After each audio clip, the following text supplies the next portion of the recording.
Hello, everyone, and welcome, and thank you for joining us midway through our 7-day side-by-side trip through Newfoundland.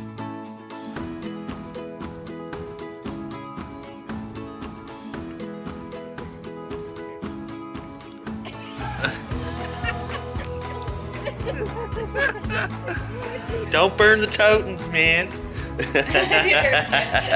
If this is the first video from our trail guide series in Newfoundland that you've seen, then I strongly encourage you pause and you go back and watch episode 1 and episode 2 before continuing on with this episode to make sure you get the full story. After a true Newfoundland breakfast of totems and bologna, Conrad and Rosemary want to start the day by leaving the cabin at Island Pond and heading into Deer Lake. This was our second day with rain on the trip, but it was just a light rain and didn't last long, so it was really no bother. If you're considering doing a Newfoundland trip on your side-by-side or your ATV, it is highly recommended to bring full rain gear because you don't want a little rain to spoil your trip. After a short trip on beautifully maintained trails, we quickly found ourselves riding casually through subdivisions in the outskirts of town. I've said it in previous episodes of this series, and I'll say it again. We need more provinces to allow ATVs and side-by-sides on roads to boost tourism. There is no way that this trip would have been possible if we couldn't access simple supplies and essentials. Supplies like fuel for our machines, fuel for our bodies, and every food truck that we can stuff our faces with.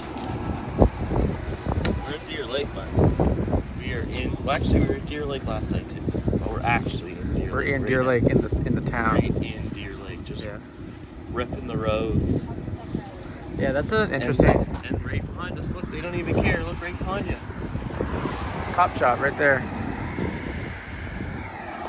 So that's how they do it. That's how they do it in Newfoundland. Nova Scotia.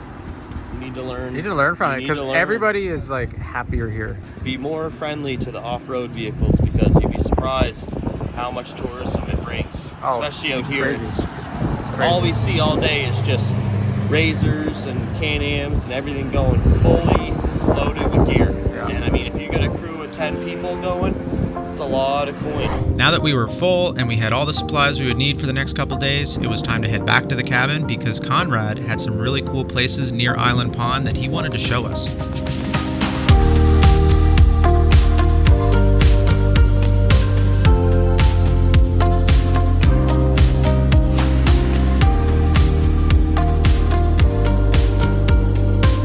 Before we knew it, we were back to Island Pond.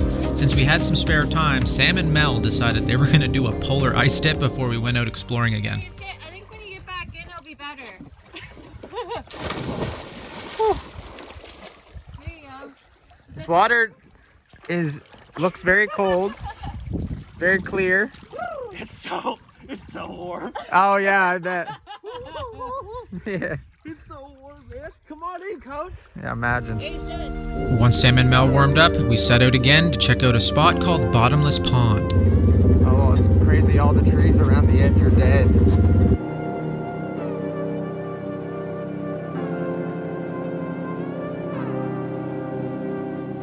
Where are we, Cody? We are Bottomless Pond. Bottomless Pond. So I guess this place, like, the water level went up like, I don't know how many feet, 10 feet or 20 feet or something. So all these trees around the edge all drowned. So it's just like deadwood all around. Yeah. But I guess down here you can see like where people lost their cabins.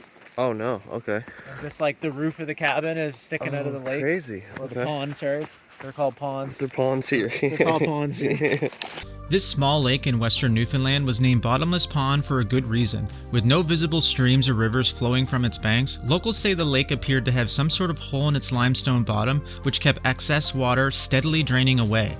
That is, until the spring of 2019, where the water actually rose an astonishing 20 meters. Here you see a couple of cabins that are actually floating around the pond aimlessly.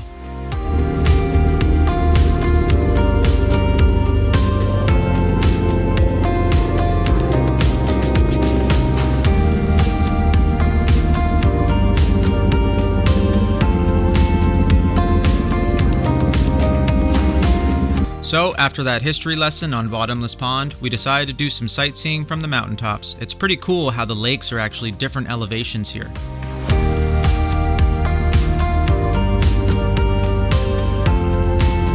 After a pretty intense descent down this mountain, and with a long day behind us, we were ready to head back to the cabin for a taste of Jake's dinner that Rosemary had been preparing for us.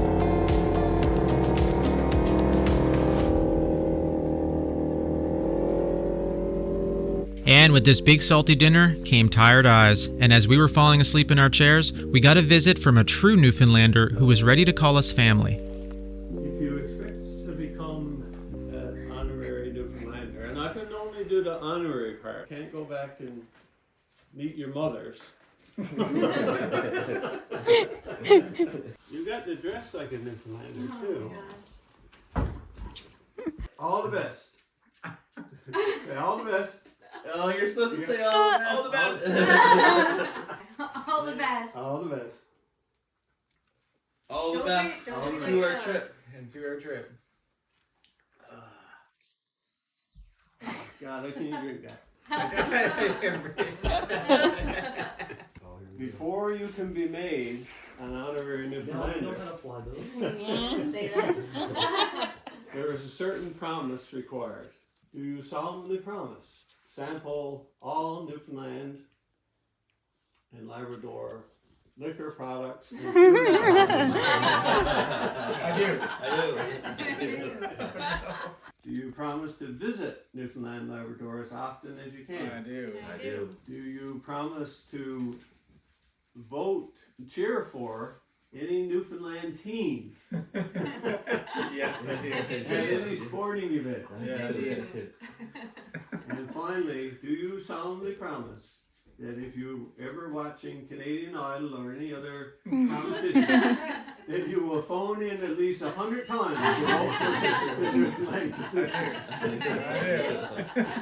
You will seal your promise by placing your lips On the puffins ours. Okay. Kissing the puffin. Now we used to eat these one time. They used to make good soup. Puffins ours? But now we use them for a much more noble purpose. To invite our visitors. So, by the power vested in me, by the late Captain Jack Mills, I solemnly declare you honorary Newfoundland and Labradorian.